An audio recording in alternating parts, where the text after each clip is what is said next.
सब जग होरी ब्रज में होरा।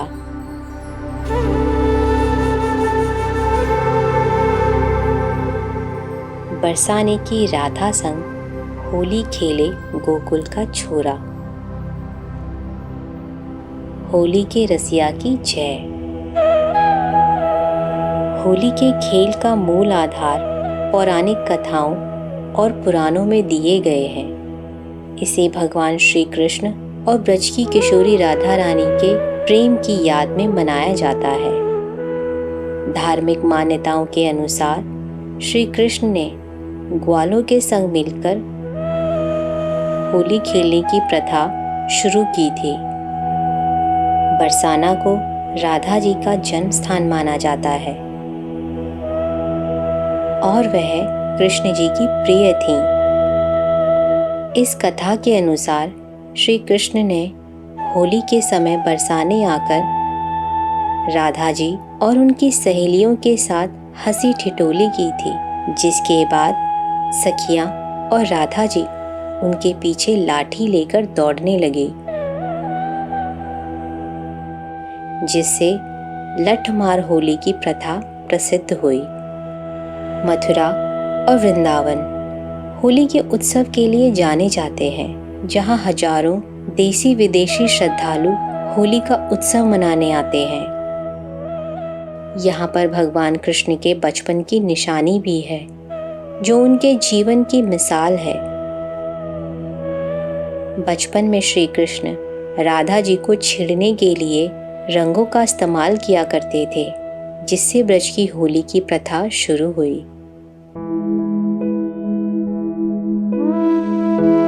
ब्रज होली महोत्सव का महत्व क्या है और यह सामान्य होली के उत्सव से कैसे भिन्न होता है? कृष्ण ने गोकुल क्यों छोड़ा? विश्राम घाट का इतिहास और महत्व क्या है? विश्राम घाट पर किस प्रकार की पूजा अर्चना अनुष्ठान होते हैं? वृंदावन में कुछ प्राचीन मंदिरों के नाम बताए जो भगवान कृष्ण से जुड़े हैं और हिंदू पौराणिक कथाओं में इनका महत्व क्या है। तो आइए इस विषय को विस्तार से समझने की कोशिश करते हैं। महाराज आशीष औदिच्य पंडित जी के जीवन और उनके सामाजिक, धार्मिक और सांस्कृतिक कार्य को समर्पित है। अपने जीवन में समाज के लिए अनेक बड़े कार्य किए और उनकी सेवाएं समाज के लिए एक प्रेरणा का स्रोत बनी है। इस पॉडकास्ट में उनके साथ संवाद किया जाएगा, जिससे दर्शक उनके दृष्टिकोण, विचार और कार्य क्षेत्र को और अधिक समझेंगे। हम उनके धार्मिक ज्ञान, सामाजिक सेवाएं और जीवन के अनुभवों को बड़े सम्मान और समर्पण के साथ पेश करेंगे और दी गई सेवाओं को उजागर करने का प्रयास किया जाएगा, जिससे लोग उनके जीवन से अधिक प्रेरणा प्राप्त करें। मथुरा की पावन भूमि है, यमुना मैया का किनारा है। ठंडी ठंडी हवा चल रही है और पक्षी मीठी मीठी आवाज़ में कलरव कर रहे हैं। हमारे नए एपिसोड के लिए इससे अच्छी जगह तो कुछ हो ही नहीं सकती है। नमस्कार, मैं हूँ स्फूर्ति और मेरे साथ हैं ऋषि, कीप इट रियल के नए एपिसोड में। आज हम बात करेंगे यमुना के किनारे की, जहाँ पे बहुत सारे ऐसे स्थल हैं जिनका जो ऐतिहासिक महत्व है, चाहे वो मथुरा की संस्कृति में हो या वो भारत की संस्कृति में हो, उसका बहुत ही महत्व है। इस पर ज़्यादा जानकारी के लिए हमारे साथ हैं पंडित आशीष जी। पंडित जी, आपका स्वागत है हमारे इस एपिसोड में। श्रोतागणों नमस्कार। बोल राधा रानी की जय, यमुना महारानी की जय। इस समय हम यमुना जी के तट पर स्थित हैं। हमारे पीछे आप देख रहे हैं कि कंस का किला है। भगवान श्री कृष्ण के मामा जी कंस का यहाँ शासन काल किया करते थे। भगवान कृष्ण जी का जन्म यहाँ मथुरा में हुआ था, इस आप सभी परिचित है। मथुरा में रहकर गोकुल में जाकर निवास किया और वृंदावन में अनेक रास लीलाएँ की। उसके बाद वापस आकर मथुरा में श्री कृष्ण जी का भगवान श्री कृष्ण जी ने कंस का कंस का वध करके मथुरावासियों समस्त ब्रजवासियों को कंस के अत्याचार से मुक्ति दिलाई थी। हमें कुछ लीलाओं के बारे में बताइए। भगवान कृष्ण ने अनेक लीलाएं रची थी। सबसे पहले तो उनका जब पूतना वध से स्टार्ट होता है, पूतना का वध किया था बाल्याकाली अवस्था में, धेनुकासुर का वध किया, वर्णासुर का वध किया, अजासुर का वध किया, बकासुर का वध किया। भगवान ने जितनी लीलाएं रची थी वो वृंदावन या गोकुल में रची थी। मथुरा में सिर्फ उनका जन्मस्थान ही हुआ था। उसके बाद वो कंस के अत्याचार से उनके पिताजी ने उनको रातों ही रात ही गोकुल प्रस्थान कर दिया था, जहाँ वसुदेव जी के यहाँ उनका लालन पालन पोषण हुआ। और यहाँ पर एक जगह है जहाँ पर आप हमसे पहले बातचीत में बता रहे थे कि वहाँ पर कंस का वध करने के बाद भगवान कृष्ण ने वहाँ पर आराम किया, थोड़ा विश्राम किया। उस जगह का क्या ऐतिहासिक और पौराणिक महत्व है? भगवान यहाँ से आगे थोड़ी दूर चल के आगे पड़ता है विश्राम घाट। भगवान कृष्ण जी ने कंस का वध करके वहाँ पर विश्राम किया था, इसलिए उसका नाम विश्राम घाट पड़ा। वहाँ पर अनेक लीलाएं रची भगवान ने रची हैं। और वहाँ पर जैसे कि बनारस या हरिद्वार में गंगा जी की आरती प्रसिद्ध है, उसी प्रकार विश्राम घाट पर भी सुबह और शाम दोनों प्रहर आरती होती है और विशेष आरती का महत्व है। आरती के ऊपर थोड़ी दृष्टि डालिए। यहाँ पर भगवान जी की 5 आरतियाँ होती हैं, सुबह पहर और शाम पहर। तो ग्रीष्मकालीन और सायाकालीन दोनों पहर ही होती हैं। यहाँ की आरती विश्व विख्यात है। जैसे कि आप बनारस में करते हैं आरती देखते हैं, हरिद्वार में देखते हैं, उसी प्रकार की यहाँ की आरती भी विश्व प्रसिद्ध है। यहाँ पर 5 आरतियाँ होती हैं भगवान जी की। और उसी पे जमुना जी का भी यहाँ विशेष महत्व है। जमुना जी पे अगर भाई दूज के दिन, दीपावली के दिन भाई बहन स्नान करते हैं साथ में, और विश्राम घाट के पीछे एक यमराज जी का मंदिर है, जो भाई बहन साथ में दर्शन करते हैं तो कहा जाता है भगवान यमराज जी के फांसों से उन्हें मुक्ति मिलती है, यानी यम जी उन्हें कोई प्रताड़ना नहीं देते हैं। ये साक्षात यमपुरी, मथुरा जी को यमपुरी कहा जाता है, मतलब साक्षात यम जी की नगरी है। यहाँ जिसका जन्म या मृत्यु को प्राप्त होता है, भगवान उसके सारे करण हष्ट कर लेते हैं, उसी यम के फांसों से उसको मुक्ति मिलती है। हमें थोड़ी ब्रज की होली के बारे में बताया जाए, कितने तरीके की होती हैं और कैसे कैसे तरीके से खेली जाती हैं, उसके बारे में थोड़ा। देखिए, भारत में विश्व प्रसिद्ध है कि सारे जगत में होली और ब्रज में होरा, यानी सारे जगत में तो होली खेली जाती है, लेकिन ब्रज में होली नहीं, होरा खेला जाता है। ये होली का महत्व ब्रज में 40 दिन का होता है। तो बसंत पंचमी से चालू हो जाता है और 40 दिन तक क्रमशः चलता है।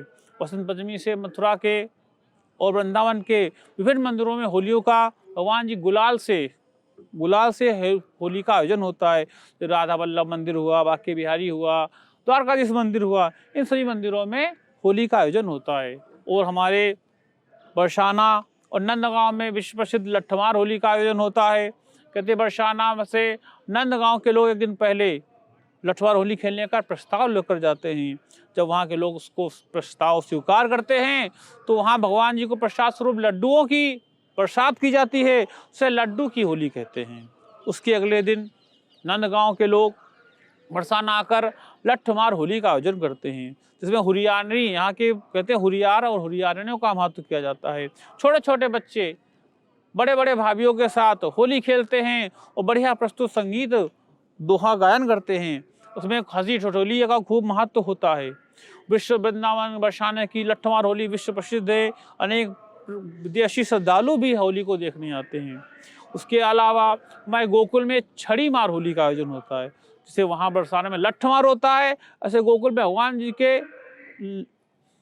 कहते हैं कि छड़ी मार होली। भगवान जी को चूंकि सूक्ष्म स्वरूप होता है, चोट ना लग जाए, इसलिए छोटी छोटी छड़ियाँ बनाकर उनसे होली खेली जाती है।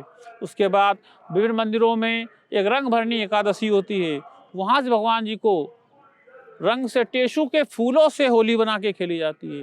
भगवान जी के लिए केमिकल का कोई रंग नहीं बनाया जाता है, टेसू के फूल लाते हैं, उनको भिगोकर उनसे भगवान जी के लिए रंग तैयार किया जाता है, उनसे मंदिरों में होली खेली जाती है। उसके होली के अगले दिन हमारे दाऊ जी में विश्व प्रसिद्ध हुरंगा खेला जाता है। हुरंगा में कहते हैं वहाँ की हुरियाने श्रद्धालुओं के कपड़े वहीं के पांडे समाज के द्वारा खेला जाता है, अन्य कोई बाहरी श्रद्धालु नहीं खेल सकता है, वो समाज के लोगों का ही होता है, पांडे समाज के लोग ही खेलते हैं।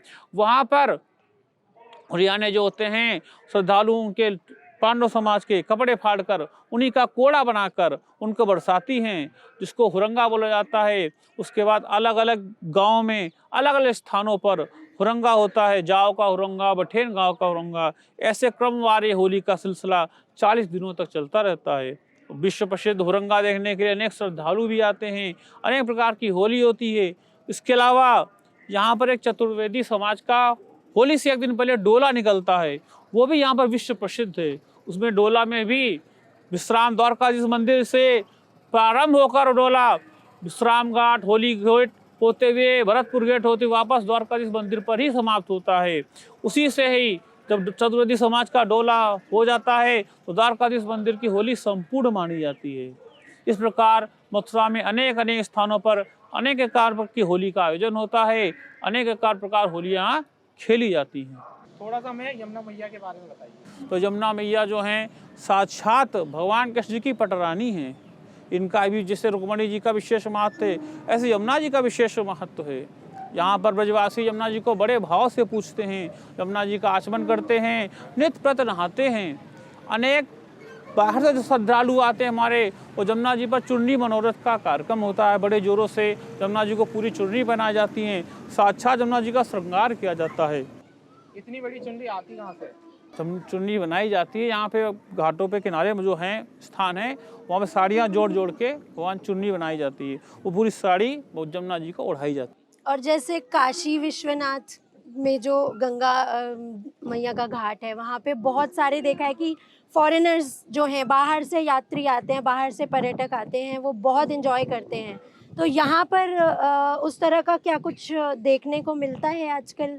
बाहर से लोग आते हैं यहाँ, क्या ये नया ट्रेंड है यमुना जी का या काफ़ी पहले से? नहीं, यमुना जी का काफ़ी ट्रेंड पुराना। आप जैसे देख सकते हैं कितने सारे श्रद्धालु हैं यहाँ पर दर्शन कर रहे हैं। नौका विहार भी होती है, अलग अलग तरीके से दर्शन कराए जाते हैं। और यहाँ पे यमुना मिशन का कार्यक्रम भी हमारे पीछे देख सकते हैं। जैसे यमुना मिशन द्वारा यमुना जी को स्वच्छ करने के लिए अनेक प्रयास किए जा रहे हैं। बच्चों के लिए यमुना किनारे झूले लगाए जा रहे हैं कि बच्चे शाम के समय आएँ, यमुना किनारे आनंद लें, स्वच्छ हवा का आनंद लें। जैसे हमारे पीछे आप देख रहे हैं पक्षियों का भी यमुना जी में कलरव हो रहा है। यहाँ पर सर्दियों में विदेशों से पक्षी आते हैं यहाँ पे, और यहाँ सर्दियों में यहाँ निवास करके साइबेरियन पक्षी, जहाँ रूस में उधर में ठंड ज़्यादा पड़ती है, तो मथुरा में निवास करते हैं और फिर गर्मियों में अपने वहाँ पे वापस लौट जाते हैं। तो जैसे कि अभी आपने बताया कि पक्षी आते हैं, और यमुना जी पहले पीछे सुनने में आ रहा था कि काफ़ी उनकी जो धारा है वो कम हो गई थी पोल्यूशन की वजह से, और आजकल गवर्नमेंट का भी पोल्यूशन को रोकने पर, नदियों को साफ स्वच्छ रखने पर काफ़ी ज़्यादा ध्यान है।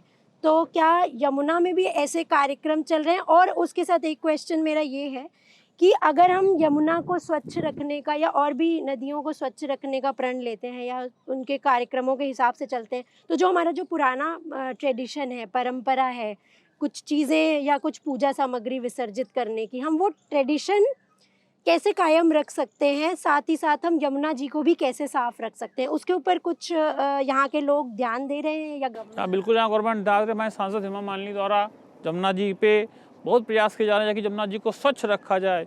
यहाँ के ब्रजवासी भी इस क्षेत्र में बहुत सारे प्रयास कर रहे हैं। बाकी यमुना जी का महत्व तो बहुत ज़्यादा है। जैसे कि आप गणेश मूर्ति विसर्जन या दुर्गा मूर्ति विसर्जन जब होता है तो यहाँ पर एक वैकल्पिक व्यवस्था की जाती है कि स्थान पर एक गड्ढा खोद के जल भर के उसी पर मूर्ति विसर्जन का प्रवाह किया जाता है। यमुना जी में मूर्ति विसर्जन करना मना है यहाँ पर, और श्रद्धालु यहाँ पर पूजा पाठ करते हैं, यमुना जी का विशेष ध्यान रखते हैं, यमुना जी का जलपान करते हैं। और कार्तिक मास में यमुना जी का महत्व बहुत बढ़ जाता है। अनेक श्रद्धालु यहाँ आते हैं तो कार्तिक मास में यमुना जी का पूजन संकल्प करते हैं, प्रातःकाल यमुना जी में नहाते हैं। पूरे कार्तिक महीने जब उनका नियम सेवा चलती है, प्रातःकाल उठ के यमुना जी में स्नान, कार्तिक महीना ठंड के समय भी प्रातः 5 बजे यमुना जी में स्नान करते हैं। उसके बाद उन्हें मंदिर दर्शन करते हैं। पूरे कार्तिक महीना विदेशों से भी श्रद्धालु यहाँ आते हैं और कार्तिक सेवा का वो पालन करते हैं। ऐसा कहा जाता है कि कृष्ण भगवान यमुना मैया के किनारे पे बैठ के बांसुरी बजाया करते थे, गैयों को चराया करते थे, और कहते हैं कि यहाँ पर आज भी साक्षात भगवान हैं। मथुरा में, वृंदावन में यहाँ पर भगवान कृष्ण की प्रेजेंस महसूस की जाती है। तो क्या आपको भी कभी कोई ऐसी प्रेजेंस, कोई डिवाइन एक्सपीरियंस हुआ हो कोई? आप नहीं, भगवान जी की कृष्ण जी है यमुना जी में, भगवान जी कृष्ण की तो यहाँ हर भक्तों में दिल में भगवान जी वास करते हैं। ताकि वृंदावन में जो हमारे निधिवन है वहाँ पर आज भी भगवान जी सायंकाल आते हैं, गोपियों के साथ रास रचाते हैं। वह मंदिर में भगवान जी के द्वारा श्रृंगार रखा जाता है, पान रखा जाता है। भगवान जी वापस जब लोग सुबह देखते हैं पान खाया हुआ मिलता है, वो श्रृंगार यानी आसन यूज़ किया हुआ मिलता है। लोग समझते हैं भगवान जी ने इसका प्रयोग किया है। जो साक्षात वहाँ भगवान जी निवास करते हैं।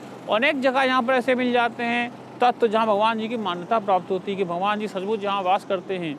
हेमा मालिनी जी, आपने अभी मेंशन किया अपनी बातों में, तो वो यहाँ पर आती जाती है, कभी उनका प्रोग्राम भी होता है यहाँ पर काफ़ी? यहाँ हेमालिनी का प्रोग्राम होता है। हेमालिनी ब्रज के विकास के लिए बहुत प्रयास कर रही हैं। वो चाहती है कि यमुना जी पर एक, जैसे हमारे ऋषिकेश में लक्ष्मण झूला है, उसी प्रकार का एक झूला का निर्माण भी कराना चाहती हैं। आगे हो सकता है फिर से दोबारा सांसद बने तो हो सकता है प्रस्ताव पारित हो। यमुना जी के लिए वो बहुत प्रयास कर रही हैं। दिल्ली में भी आवाज़ उठा रही हैं कि यमुना को स्वच्छ बनाना है। जो हमारे हथनी कुंड में यमुना जी का पानी रोक रखा गया, उसके लिए अनेक प्रयास किए जा रहे हैं यमुना जी को स्वच्छ और यमुना जी में जल भरा जाए।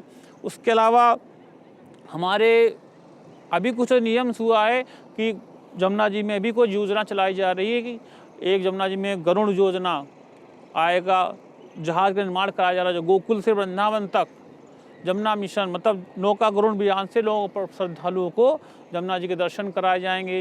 यमुना जी के किनारे स्टेशन यानी स्टेशन बनाए जाएंगे और गोकुल बिराज से लेके वृंदावन तक उस पर आप श्रद्धालु लोग यमुना जी नाव पर बैठकर यमुना जी का लुत्फ ले सकते हैं और दर्शन कर सकते हैं। जल मार्ग की भी वैकल्पिक व्यवस्था की जाएगी। थोड़ा सा हमें द्वारकाधीश मंदिर के बारे में बताइए। ये द्वारकाधीश मंदिर जो है यह कांकरोली नरेश ब्रजेश महाराज जी के द्वारा स्थापित किया गया था।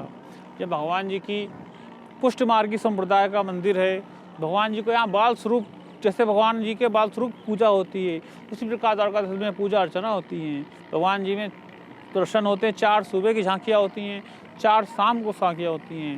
मंगला आरती से लेके शाम के शयन आरती तक द्वारकाधीश मंदिर में आरतियाँ होती हैं। हर आरती का अपना महत्व है, अपना समय होता है। भगवान जी का मंगला आरती भगवान जी जिस रूप में स्वरूप करते हैं, सुबह भगवान जी के मंगला आरती यहाँ श्रद्धालु करते हैं। कहा जाता है कि जो करे मंगला वो ना होए कंगला, यानी अर्थात जो कोई मंगला आरती के दर्शन करते भगवान जी के वो कभी कंगाल नहीं होता है। इस प्रकार मंगला आरती का विशेष महत्व द्वारकाधीश में। समय समय पर अनेक द्वारकाधीश मंदिर में उत्सव होते हैं। जैसे इस समय बसंत पंचमी से ब्रज में होली का महत्व चालू हो जाता है। इस प्रकार द्वारकाधीश में सुबह बसंत पंचमी से सुबह 10 से 11 राजभोग के समय होली के गायन गाए जाते हैं, होली के गीत गाए जाते हैं। भगवान जी को गुलाल खिलाया जाता है। श्रद्धालुओं पर भी गुलाल की वर्षा होती है। सावन में अनेक घटाओं के दर्शन होते हैं। अनेक त्योहारों के हिसाब से द्वारकाधीश मंदिर में अनेक मनोरथ कार्यक्रम होते रहते हैं। द्वारकाधीश ही क्यों बोला जाता है?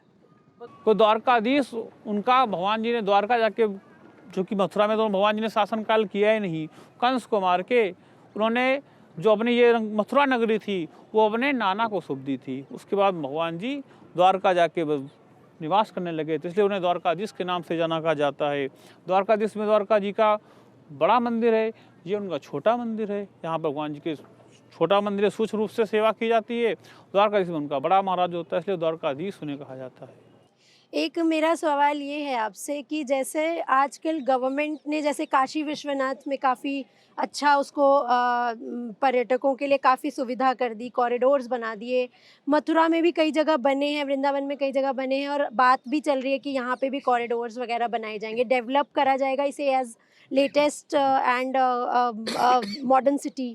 तो आप क्या चाहते हैं कि यहाँ का जो ट्रेडिशनल एक लुक है, जो यहाँ का एस्थेटिक है, वो मेंटेन रहे, एक जो परंपरागत जो अब तक का स्ट्रक्चर रहा है वो मेंटेन रहे, या फिर आप चाहते हैं कि इस तरह का मॉडर्नाइजेशन यहाँ पर आए और पर्यटक और ज़्यादा आए और ज़्यादा एम्प्लॉयमेंट आए, ये क्योंकि उसके एक बेनिफिट हैं, but at the same time उसका जो एक ट्रेडिशनल पुराना जो एंशियंट उसका लुक है वो शायद इससे कहीं ना कहीं हैम्पर हो सकता है?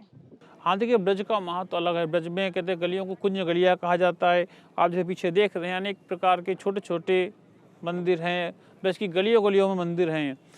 कॉरिडोर का प्रस्ताव जो वृंदावन में प्रस्तावित है, लेकिन वहाँ के लोग विरोध कर रहे हैं उसका। भगवान जी के कह रहे हैं कुंज गलियों का स्वरूप बिगड़ जाएगा।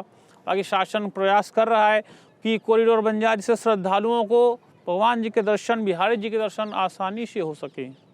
बाकी भगवान जी का तो स्वरूप है, कॉरिडोर बनने से इस तरीके से शासन व्यवस्था करे, भगवान का कृष्ण नगरी का प्राचीन स्वरूप भी बना रहे और दर्शन के लिए श्रद्धालु को आसानी से सुगमता भी हो। उसीलिए यहाँ पर कोई प्रस्ताव पारित किया जा रहा है जमुना जी में, इधर से समय पीछे की तरफ वहाँ से कोई जमुना सस्पेंशन, जमुना पे ब्रिज बनाया जाए, श्रद्धालु जो बाहर आएँ उधर अपनी कार पार्किंग करें और जमुना जी के पुल के द्वारा इधर आके द्वारकाधीश के दर्शन करें, जिससे श्रद्धालुओं को भी कोई दिक्कत ना हो और यहाँ पे मथुरावासियों को भी कोई दिक्कत ना हो, उनका प्राचीन स्वरूप मंदिर का बना रहे। गोस्वामी ही क्योंकि ज़्यादातर पूजा करते हैं अंदर। देखिए, जब जमुना जी का पुष्ट मार्गी मंदिर है, द्वारकाधीश मंदिर है, वहाँ गोस्वामी समाज के पूजन नहीं करते हैं। वहाँ हम गुजराती समाज के ब्राह्मण हैं, हमारे ही समाज के ब्राह्मण वहाँ पूजा करते हैं। द्वारकाधीश में जितने भी पुष्ट मार्गी मंदिर होते हैं वहाँ गुजराती समाज के ब्राह्मण पूजा करते हैं, वहाँ गोस्वामी समाज के पूजा नहीं कर सकते। किस मंदिर में करते हैं? पुष्ट मार्गी मंदिर में जो होते हैं वो गुजराती समाज के ब्राह्मण पूजा करते हैं। जो बाकी बिहारी जी हैं वहाँ पर गोस्वामी लोग होते हैं, गोस्वामी समाज के पूजा करते हैं। बरसाना में गोस्वामी समाज है, बलदेव दाऊ जी में पांडे समाज है, वो उनका क्षेत्र है, वो अपने अपने समाज के प्रतिनिधि होते हैं, अपने समाज के लोग पूजा करते हैं। पंडित जी, जैसे बांके बिहारी जी का मंदिर है, वहाँ पे आए दिन कुछ ना कुछ चमत्कार देखने मिलते हैं, सुनने को मिलते हैं। क्या यहाँ यमुना मैया के घाट पर भी कोई ऐसे चमत्कार हुए हैं जिसके बारे में आप बताना चाहेंगे, या फिर ऐसा कोई फैक्ट थोड़ा जो लोगों को इतना ना पता हो, लेसर नोन फैक्ट जिसे कहा जाता है? जमुना जी स्वयं माता रानी हैं, चमत्कारिक देवी हैं। जो श्रद्धालु लोग आते हैं यहाँ पर दान पुण्य कर जाते हैं, उससे उनको ज़्यादा ही फल स्वरूप प्रदान होता है। जमुना जी का सामने देख रहे हैं विश्राम घाट जी है, यहाँ पर आरती हैं। द्वारकाधीश महाराज भी हमारे बाल स्वरूप भगवान हैं, अनेक भगवान जी लीलाएँ रची हैं उन्होंने। विशेष चमत्कारिक बात अगर यहाँ पर देखें तो भगवान जी कृष्ण जी का मंदिर, जन्मभूमि जो है मंदिर है, वहाँ पर भगवान जी के जैसे चमत्कारिक घटनाएं होती हैं, सुनी हैं हम लोगों ने। कोई एग्जाम्पल देंगे उस चमत्कारिक घटना का हमारे दर्शकों के? भगवान जी के जन्म से ही वहाँ मस्जिद जुड़ी हुई है भगवान जन्मदिन पर, और वहाँ एक पत्थर लगाया गया था सफ़ेद संगमरमर का, और आप कभी जाएंगे तो पत्थर पर दर्शन करके देखेंगे तो रातों रात भगवान जी की वहाँ पर छवि दर्शन अपने आप ही उभर आई थी। सफ़ेद संगमरमर का था, वहाँ पर भगवान श्री जी की छवि ध्यान से देखेंगे तो दिखाई पड़ेगी। ये भगवान जी का चमत्कार ही है। और यहाँ पर अनेक घाटों पे भगवान जी का दर्शन करते हैं, चमत्कार हुए हैं। वृंदावन में एक देवराहा बाबा घाट हुआ करता था, कहते जमुना जी में एक बार बहुत भयंकर बाढ़ आई थी। जमुना जी के सभी भयंकर बाढ़ में सभी आश्रम डूब रहे थे। देवराहा बाबा चमत्कारिक, तो उन्होंने कहा जमुना जी हमारे पैरों को चरण स्पर्श करके चली जाएंगी, और वैसा ही हुआ। अनेक प्रशासन ने उनसे आश्रम खाली करने के लिए भी कहा था, लेकिन उन्होंने कहा हम जब यहाँ पर छोड़ के नहीं जाएंगे, और बिल्कुल वैसा ही हुआ। जमुना जी उनके आश्रम को प्रवेश करके चली गई। जमुना जी पे विशेष महत्व तो अलग अलग है। या बसंत पंचमी के दिन जमुना जी पे हमारे पीछे जो है जमुना पार एक सप्तऋषि भगवान दुर्वासा ऋषि का मंदिर है, वहाँ पर श्रद्धालु दर्शन करने जाते हैं, और भगवान जी की अनेक अनेक लीलाएँ रची हैं, अनेक अनेक लीलाओं का अलग अलग वर्णन है। ऋषि, मुझे लगता है कि काफ़ी इंसाइटफुल एपिसोड रहा हमारा, और मुझे लगता है दर्शकों को काफ़ी कुछ नया सीखने के बारे में मिला होगा, नया यहाँ यमुना जी के घाट के बारे में नई जानकारियाँ प्राप्त हुई होंगी। और मुझे लगता है कि पॉडकास्ट ने बहुत हेल्प करी होगी हमारे लिसनर्स की, कि वो एक बार खुद यहाँ पे आके ये जो डिवाइन प्रेजेंस है और जो ये प्यारा सा वातावरण है, इसे खुद महसूस करें आके। तो आपने कार से पॉडकास्ट देखे होंगे, आपने ट्रेन में पॉडकास्ट देखे होंगे, पर ये पहली बार है कि हम बोट में पॉडकास्ट कर रहे हैं, और ये मेरे लिए तो एटलीस्ट बहुत अच्छा एक्सपीरियंस है। और बहुत सारी इंसाइटफुल एपिसोड्स सुनने का मन हो तो आप हमारा चैनल को ज़रूर सब्सक्राइब करिए और हमें सपोर्ट कीजिए। ये बहुत ही अच्छी जानकारी है जो हमें भारतीय संस्कृति के बारे में बताती है, और इससे हमें जोड़ती है कहीं ना कहीं। तो हमें और सपोर्ट चाहिए आपका, और प्यार चाहिए। तो ऐसे ही फन फिल्ड एपिसोड्स के लिए आप देखते रहिए हमारा ये पॉडकास्ट। Keep it real.